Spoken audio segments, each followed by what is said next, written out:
What if every familiar comfort, the engine's roar, the scent of fresh food, the presence of fellow travelers, was instantly erased? What if the world you knew vanished, replaced by a silent, savage earth ruled only by primal instinct and deep shadows? That is the journey of Faísca, the small, resilient stray dog. He was just chasing a dropped piece of food, a daily ritual of survival, when a strange burst of energy, perhaps a cosmic anomaly or a lightning strike hitting an ancient magnetic stone, snatched him away. In one moment, he was in a noisy concrete street. In the next, the air was thick, the earth was damp, and the only sound was the distant, terrifying bellow of something enormous. The familiar smells of decay and exhaust were gone, replaced by the sharp, metallic scent of raw wildness. Faísca didn't know it yet, but he had made an impossible leap across millennia of history. He was alone. A small flicker of the future dropped into the harsh past. But Faísca's street instincts were sharp, honed by years of scraping by. In this prehistoric jungle, those instincts screamed one thing: find food or die. He followed the only trace of something he could vaguely recognize, the unmistakable, smoky scent of cooked meat. It was a scent that defied the jungle, a promise of warmth and life. Hiding behind massive, primitive ferns and giant gnarled roots, he finally found them. The Clan of the Stone. A small, struggling group of early humans, their lives a constant, brutal battle against a world that tried daily to extinguish them. Our focus falls on Kael, the clan's lead hunter. He was the most successful, the most feared. Strong, scarred, and perpetually alert, Kael was the embodiment of the early human struggle. His existence was defined by the flint blade of his spear and the unending hunger in his gut and the desperate need to keep his clan alive. For many days and nights, Faísca became a ghost. He followed the clan from a distance, a shadow among the trees. He carefully learned their routes, their rhythms, and the sounds of their primitive guttural language.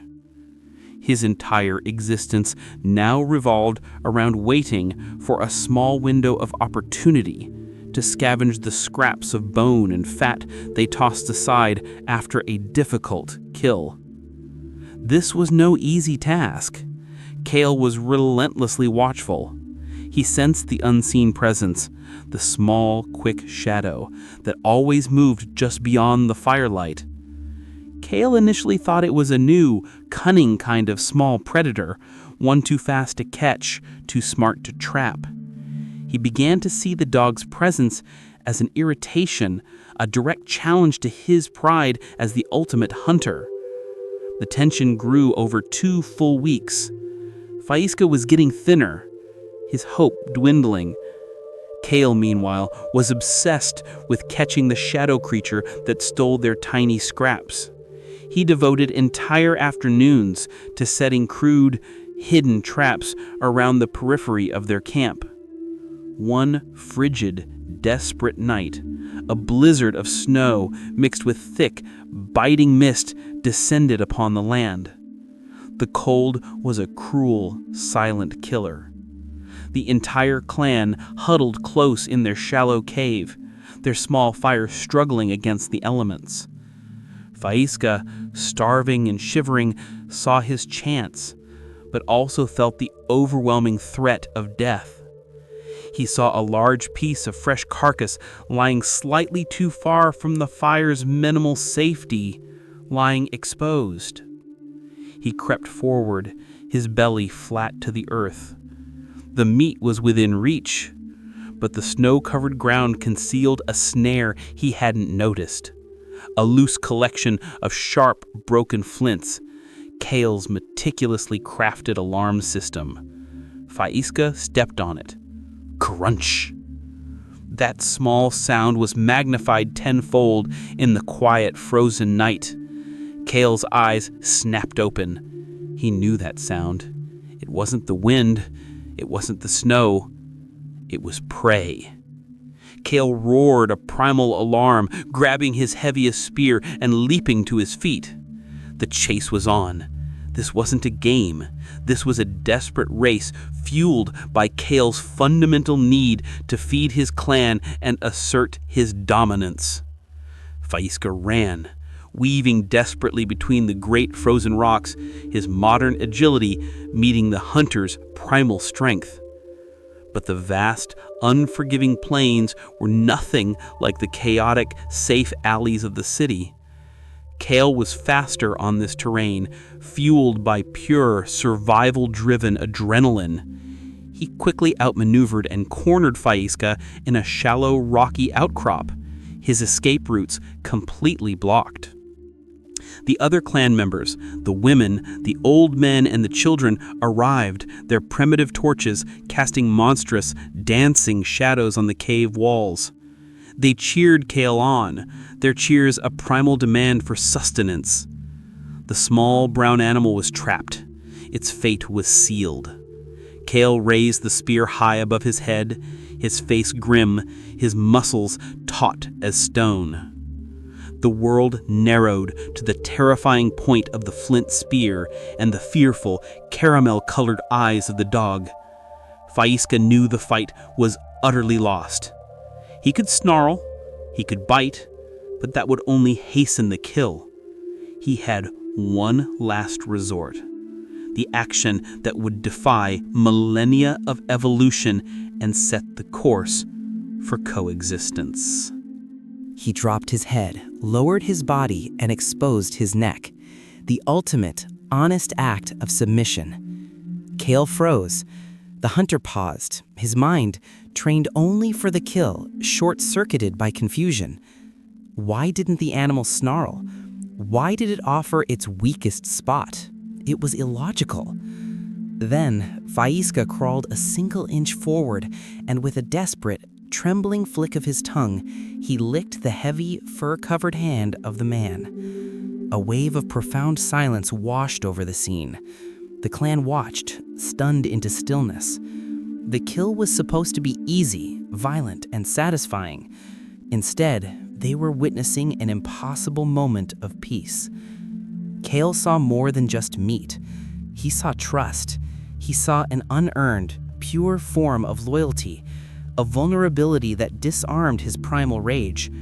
The hunter slowly lowered the spear, the heavy flint tip hitting the snow with a soft thud. He looked at the dog, then at his clan, and for the first time, Kael felt an emotion that transcended fear and hunger. He chose connection over consumption. This single tiny lick changed everything. If you felt a chill, if your heart skipped a beat, then you understand the power of this story. Stop what you're doing and subscribe to From Streets to Hearts. We're building a global community of people who believe in the power of connection. Join us. Kael tossed the dog a chunk of the precious meat, a gesture that cost him a heavy look from the elders. He gave him a name, Rook, meaning quick shadow in their tongue. The clan was deeply suspicious, but Kael's word was law. Rook was not initially a pet. He was a strange, new ally. The dog had earned his place near the fire, but he earned it again every day. The clan's children, curious and fearless, were the first to make true contact, giggling as Rook chased their hands and played games he had no memory of learning. But the hardest trial was yet to come. Days later, the blizzard returned with a vengeance, pinning the clan completely in their shallow cave. The wind howled like 1,000 hungry beasts. The worst threat was the deep snow, disorienting, silencing, and deadly. Kael knew the tribe would starve unless they found the small hidden cache of dried berries they had stored weeks ago, but the snow had completely erased every single trace. Kael tried 3 times to find the spot, risking the blinding whiteout, but was forced back each time, defeated and nearly frozen. The hunger in the cave was now thick and desperate. The other hunters looked at Rook, seeing their lost meal, their eyes now cold with primal regret. They began to murmur. Rook sensed the growing tension, the rising desperation, and the immense danger he was now in. He stood up, walked to Kael, and nudged his hand with his wet nose. Then he walked directly to the cave opening and began to paw at the snow, whining insistently. Kael hesitated. Should he risk the lives of his last men on the whim of the strange creature? But he remembered the lick, the trust, the loyalty. He grabbed his digging stick, and fighting a wave of freezing air, he followed the dog. Rook moved with a certainty Kael lacked, stopping only to sniff the ground, then digging furiously at a precise spot. A few minutes later, Kael's stick struck wood, the hidden cachet. Rook's nose, refined by millennia of evolution and street smarts, had used its superior sense of smell to save the entire clan from starvation. The moment was a monumental turning point. From then on, the dog was not merely an ally, he was kin. Rook no longer followed the clan, he led them. We see a montage, Rook suddenly stopping, alerting Kael to a woolly rhinoceros in the distance, giving the hunter a crucial warning. Rook tracking a wounded deer for hours through the thick mud, leading the hunters to a successful meal. The clan eating well, gathered around a large, warm fire, the sound of contented human and dog sighs blending together in the night. Their life was no longer just about surviving, it was about thriving. The final scene is quiet, a moment of profound peace. Kael is resting, carving a piece of bone for Rook. Rook is fast asleep, his familiar caramel coat a beacon of warmth against the cold cave floor. Kael gently rests his hand on the dog's soft head, running his fingers through the fur. It is a gesture of love and ownership, of a bond forged in fire and ice. It is the moment the wolf became the dog, the moment humanity gained its best friend. Rook, our caramel mutt, traveled through time to show us the very origin of our bond. It wasn't through fear, or power, or calculated need, but through a small, brave act of unconditional trust. That is the heritage of the stray dog. He is the ultimate survivor, the first friend. And even today, they are the ones still waiting to change your world. What an incredible journey. Do you believe in the impossible bond? Hit the like button and subscribe to From Streets to Hearts so you never miss a story that proves the strength of connection. And tell us in the comments, what do you think the caramel mutt taught Kael's clan first? Comment below.